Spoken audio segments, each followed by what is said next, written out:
Yo, leave me back to another episode of Minecraft Survival Games. Today we play on the map Oz. I am currently disguised, in case you guys were wondering. Is this like Shrek in a donkey suit or something? I cannot tell what that is. But anyway, guys, first things first, I'm so terribly sorry I could not stream Sunday, March 20th. I really wanted to, and I was setting up and everything, and this error occurred. So I'm going to explain to you guys what exactly happened. So basically, I have two pairs of headphones for those of you that didn't know. I have these Razer Kraken 7.1s that I use with my desktop computer for gaming. And then I have some Skull Candy Uprocks right here that I listen to with my laptop. The reason I have two different pairs is because one pair, these are a lot more heavy duty. They're very heavyweight for headphones.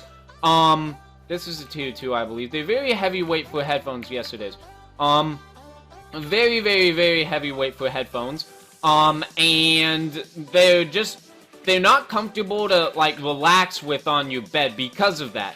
But the Skull Candies are. They're good for relaxing, and they're good to take on me when I'm traveling. So anyway, I was at a rowing competition this weekend, and somebody stepped on my backpack, probably by accident, and broke the left ear cup in the headphones.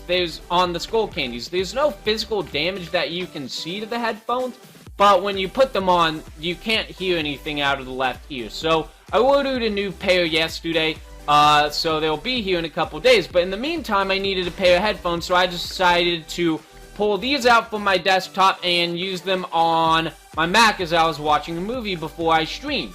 And I had to configure the settings in Razer Synapse to get the headphones to work. For those of you that don't know what Razer Synapse is, it's the program Razer makes so you can configure settings for Razer products.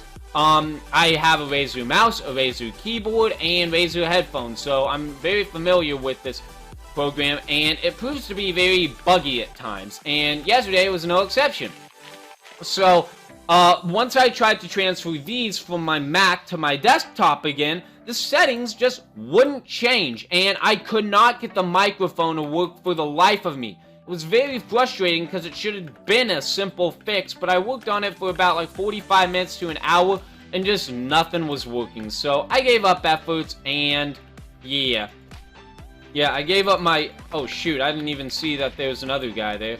Gave up my efforts and decided, you know, I'm just not gonna stream. So anyway, I basically rage quit from my stream before I even started, and that was pretty... I wasn't that pissed off. I wasn't like screaming and yelling or anything like that. But it did put me in a sour mood, and even if I had gotten a fix, it probably wouldn't have been the best mood to begin a live stream with.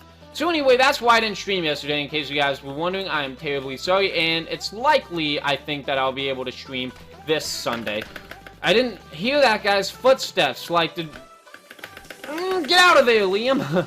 Okay, so, yeah, very, very frustrating, to say the least. And, of course, I'm hungry, so why regen health when you can stay hungry forever? Okay, so, anyway, I was reading a news story the other day.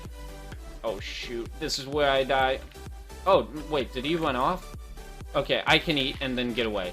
Anyway, I was reading a news story the other day about a college kid who decided to study abroad in North Korea. Study abroad means your school allows you to leave the country for a semester and study in another country. All the big universities have study abroad, but I don't know why this kid in particular chose North Korea of all places. For those of you that don't know, North Korea is like probably like one of the most, it's definitely communist, and it just might be the most communist country out there. Their media, the media they get there, like the news and information they get, is very biased to be pro-North Korea while you're in there.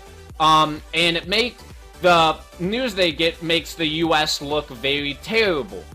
They have a lot of propaganda against the US there. Propaganda is basically like news, advertisements, posters, anything like that that attacks another country without really like sustenance or solid information, if that makes sense.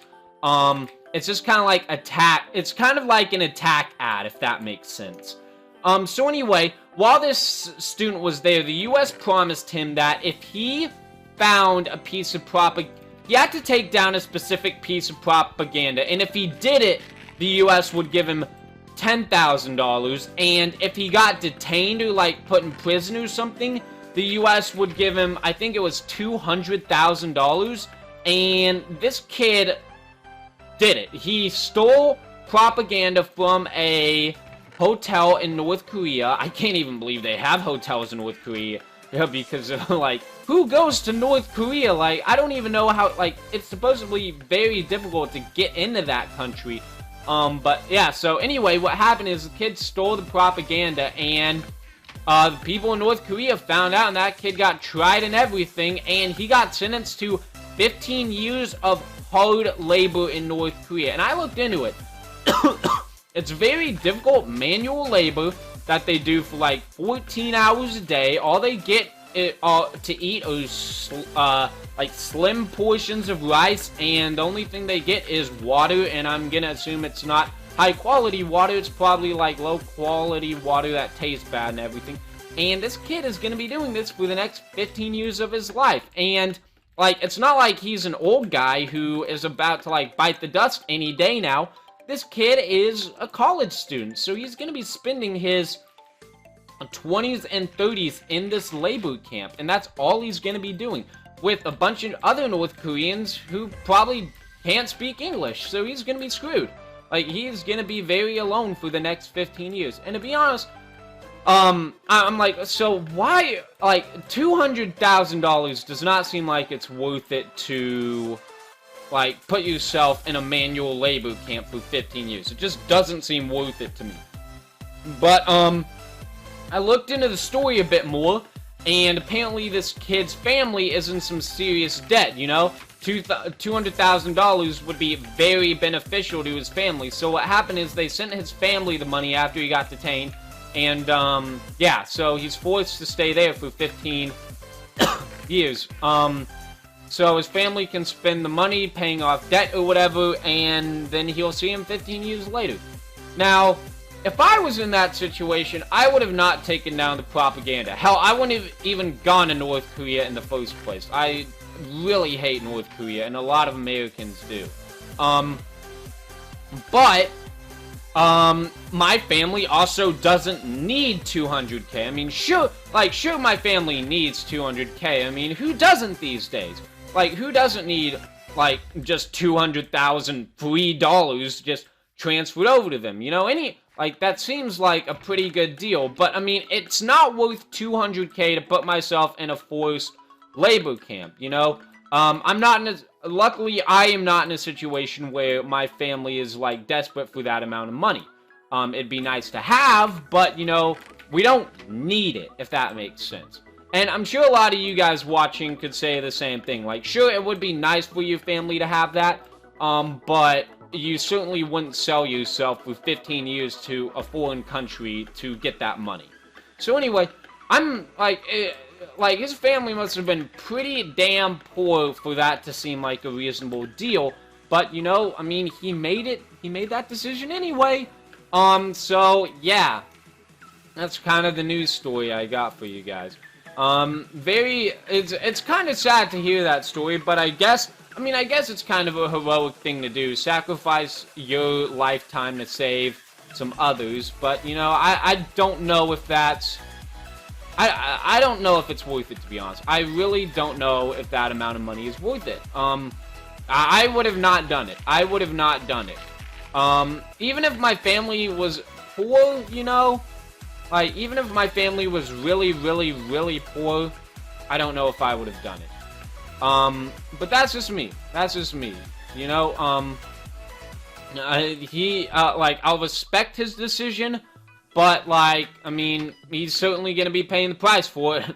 Like, 15 years in North Korea, I mean, geez, that's gotta suck. I don't even know what type of manual labor they do, but, I mean, it doesn't sound like fun. And he's probably gonna come out, like, super strong and everything after being there for 15 years. But, yeah, that is pretty much it. Okay.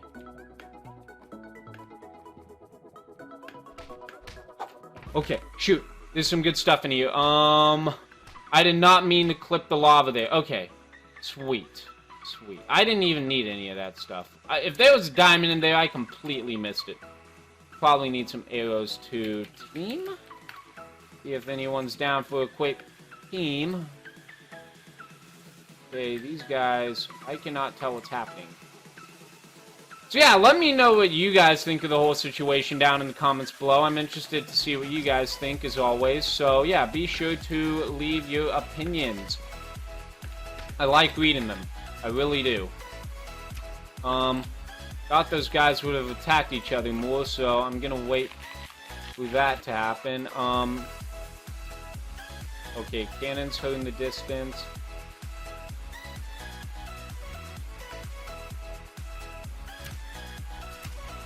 Okay, we got a hit.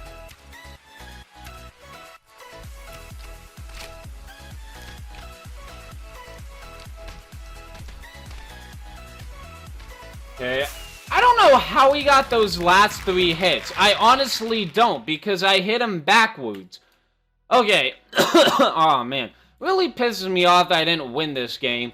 I don't know, maybe my skill zone is as good as I thought. I think though, like, I've only won a couple games since my return. So, yeah, but again, my channel isn't supposed to be PvP focused anymore. It's a lot more just about the commentaries and stuff. So, hopefully you guys enjoyed that episode. Sorry I couldn't win that fight for you guys. I really should have. I really should have. I probably should have flint and steel or something. But I did what I could. Let me just undisguise real quick. So yeah, that is pretty much that. So, thank you guys for watching today's episode. And yeah, see you guys next time. Peace.